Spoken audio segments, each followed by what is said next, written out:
What's up, everybody? I am sitting here in Dandridge, Tennessee, which is right outside of the Pigeon Forge, Gatlinburg area, right off I-40 over here. It's about 50 miles outside Knoxville. Um, Back on the road after taking a little mini vacation, and I got to tell you, there's a couple things I want to address. I actually watched Hamilton on Disney Plus. They were planning on releasing this theatrically in 2021, which I still think they should have done. People are going to go, and more people are going to see it now because of Disney Plus. But I think it would have made more money. It would have made them money in theaters. People still would have rushed to see it. They would have put a hell of a marketing campaign behind it. However, historically, musicals do not do well in theaters. Les Miserables was the last one to really make a fuss, and even then, not a lot of people really saw it. Cats is an utter failure, and I think Cats and COVID were probably the driving factors into Disney saying, let's just put this on Disney Plus. More people are at home. More people are watching TV right now than ever before because of the pandemic. So we'll just release it on Disney Plus. However, I don't see how Disney is making money off of this. Though, I don't see anybody rushing to get Disney Plus just to see Hamilton. I really don't. My thoughts on it are that it is a very overrated musical. It's good. Don't get me wrong. It's very good. A lot of things are really, really inaccurate with it historically. But then again, it's a fucking musical. It's not designed to be a biography. It's based on a book that is supposed to kind of be a biography about Alexander Hamilton. A couple of problems I have with it is that at the beginning, it feels very rushed, and it's not really until Hamilton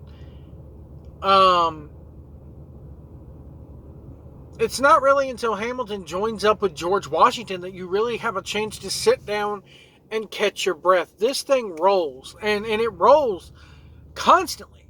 There's hardly any spoken word in this, which there is. It's a musical, but I tend to like musicals kind of along the lines of Rent and Grease, where you have a little bit of spoken word to guide, they yo-yo you along. You need that chance to breathe as an audience.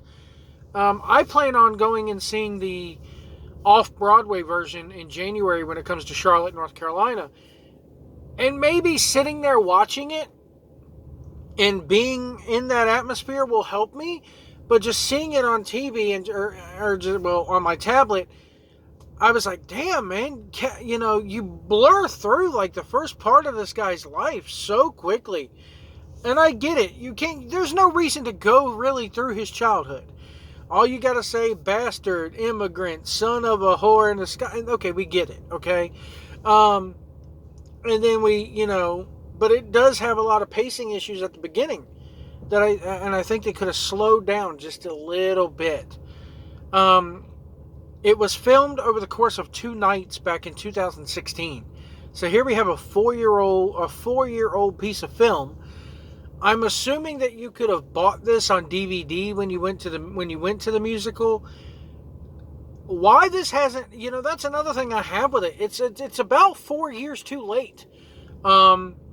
When the big Hamilton craze was hitting and you had to get on a 6-month waiting list and pay $300 a ticket to see this thing, that's when it probably should have been released theatrically, not 4 years later. So I think that it's a little bit too late. I equate it to the Simpsons movie. That film was about 10 years too late. So, if not 15 years too late. It just has some really big pacing issues. A lot of songs could have been cut out of this thing. This musical does not need to be 2.5 hours. It just doesn't. You could have trimmed it down to 2 hours and 15 minutes, maybe even rounded it out at 2 hours completely. I love the guy who, the character of the king, King George, was awesome. Thomas Jefferson's a riot in this.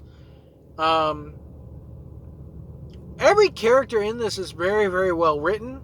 They play, the actors and actresses play it beautifully. It's very well sung. It's very well spoken when there is spoken word. You can understand even during the rap songs where, well, most of it is rap, where they're really picking up and rapping at a fast pace. I mean, I think at one point I read that the one girl who plays Angelica during one of the songs raps at about 15 words per second, but they're enunciated and spoken and rapped well enough to where you can understand every single word. There's subtitles there that'll help you out if you can on Disney Plus, but you don't get that during the live experience. And I have to judge this musical partly from the video experience and a live perspective, because it's shot to meant like we're there live. It was shot over the course of 2 nights in 2016. So they and also a third night with no audience. That's another thing I had, is that I would have preferred this with no audience. Since the thing goes so rapidly anyway, and they barely take a breath during applause breaks, you really didn't need them. You really didn't need the audience's reaction to it. Of course, as we're learning with the pro wrestling industry and sports in general, it's always better when you have a crowd there to react, but I prefer it with, I could take or leave the audience in this case. People have been asking, are they going to turn this into a film like they did with Grease and like they did with Rent and like they did with Les Miserables? I don't think this needs it. I don't think you could do it justice. I think it would be very poorly done. I think that they would have to cut out some of the songs and add spoken word to it, and you just can't do that with this. Lin-Manuel he's a fucking genius. The lyrics in this are spot on. I think they could have kept the F words in, and I think they could have kept the cursing in, but then again, it's Disney. The mouse doesn't say fuck. But so if not, put it on Hulu. If you want to leave the spoken word on there, put it on Hulu.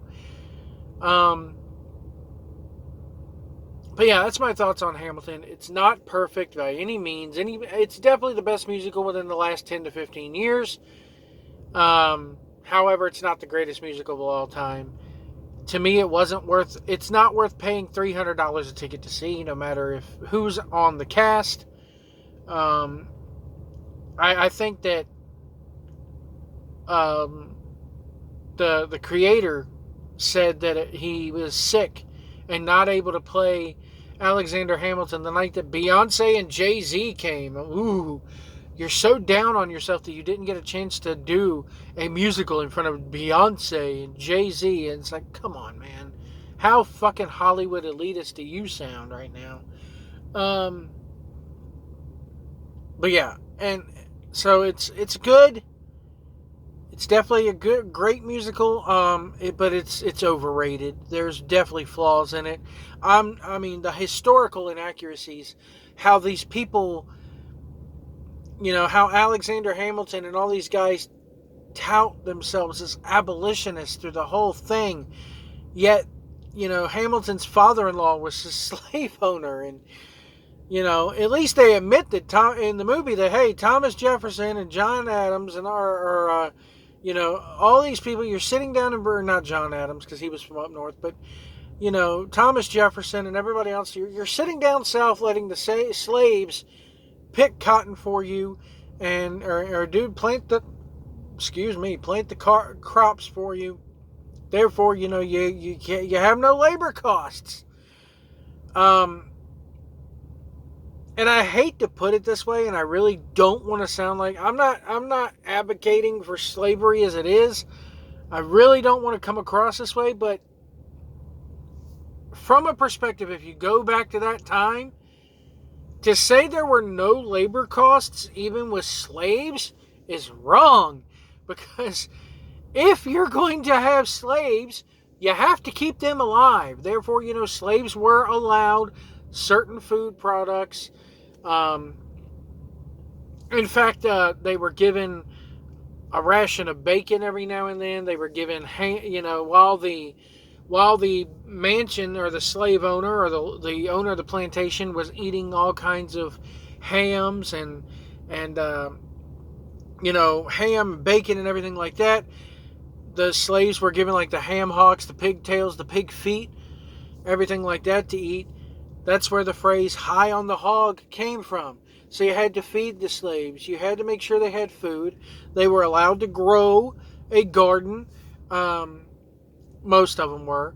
They were given beans and cornmeal and flour and everything like that to eat. So again, I'm not trying to sensationalize slavery. I'm totally against it. But if you look at it, if you transport yourself as a slave owner in the 1770s and beyond, yeah, us in the South, my stupid as fuck ancestors had slaves because they were lazy and didn't want to fucking do it themselves, and they wanted to save money and time. But you still had to keep the slaves alive. It's like, God, I'm gonna catch so much shit for saying this, but it's like you have to keep the workers alive. Even in modern times, it happens. Take a damn farmer nowadays who hires a bunch of Mexicans to pick his fruit and his tobacco for them. 9 times out of 10, those have more 9 times than not, illegal immigrants are staying in a house on the farmer's land. The farmer is going to pay these guys under the table. The farmer's going to do whatever he can to keep these workers happy because they're working for 10 cents on the dollar. Might as well be slavery. To sit there and say that there was, absolutely no labor cost, bullshit. You had to keep, it boggles my mind that I have to look at it that way, but you have to look at it that way. There's no other way of looking at it. Yeah. Jefferson and everybody else should have fucking picked their own goddamn cotton, but fuck. It was what it was. I'm not advocating it. I'm not saying it was right, but it happened. It's a part of history, regardless of whether, you could tear down all the statues you want to and try to erase it from our history books. Slavery existed. Us white folks fucked up. So to sit there and paint Hamilton as, oh, we're abolitionists and we fight against slavery in the 1700s and all this. Yeah, you did. And a lot of African Americans who served in the Continental Army were granted their freedom by serving and by fighting for this country. So historical inaccuracies aside, it's never going to be a fully fledged biography. Any movie that is based on, a part of, history has to embellish and has to omit things and add things and everything else. Hamilton, if I was going to grade it on a scale of 1 to 5, it would be a solid 4, maybe a 3.5, giving its pacing issues at the front of the musical for the first 30 minutes of the musical. I could see why the guy playing Aaron Burr won Best Actor in a Musical, the Tony Award for that. The guy who plays Lafayette and Thomas Jefferson won a Tony Award as well. Hamilton cleaned up at the 2016 Tonys. It really did. And, I don't think this film will be up for an Oscar or anything like that because it's basically a filming of a musical. But who knows? Who knows? The fact that it's released on Disney Plus probably hampers its challenges. If they would have put it out theatrically, maybe you could have gotten it because Les Miserables won all kinds of awards. Why not Hamilton? So But that's my thoughts on Hamilton. I want to get my thoughts also here. I've been going on 15 minutes about that shit. The ratings for NXT, the second night of the Great American Bash and the second night of the Fyter Fest came out, and total viewers wise, NXT won for the third week in a row. AEW came in obviously second, but everybody's talking about how they won the 18 to 35 demographic, and that because that's the demographic that decides the rankings, they were number 7 through the night, and NXT was like 25th or 26th. So everybody's going, even Tony Khan, we won the demo. Yeah, but more eyes are on WWE's product than yours. And TNT, I believe, is available in a lot more households than USA. I mean, it may be equal to that by this point. Find me a damn cable system that does not carry USA, that carries USA that does not carry TNT, and I'll be gobsmacked. But I look at it this way: demos are one thing, but NXT is watched by a bunch of 50-year-olds. Dude, last time I checked, 50-year-olds spent money too. I know a lot of 50-year-old men that still like Mountain Dew, and they buy Beats headphones and whatever else is sponsoring TNT drama, whatever. 50-year-olds spend money too. So, I mean, I know that's not what advertisers target, and I know that's not what networks see as their cash cow, but the bottom line is more people watched NXT total than AEW, and it boggles my mind when people refuse to acknowledge that. They got more eyes on their product than AEW did. And just like all those weeks that AEW won, AEW got more eyes on their product than WWE did. Fair is fair. And so we have to stop making up excuses and targeting one little simple factor of that 18 to 35 demo. I'm 35 years old myself, so come January, does that mean I'm not part of that demographic anymore? I'll still like Mountain Dew. I'll still go out and buy your Beats headphones. I'll still go out and watch the latest movies that come out.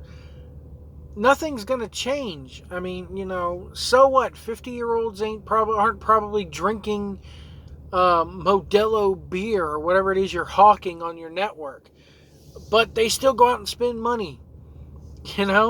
So I just don't get it. I really, Meltzer goes, well, if you don't pay attention to the demo, you're really, go to any trade magazine like Buzzline or whatever. Like, he named Buzzline, give me a break, Meltzer.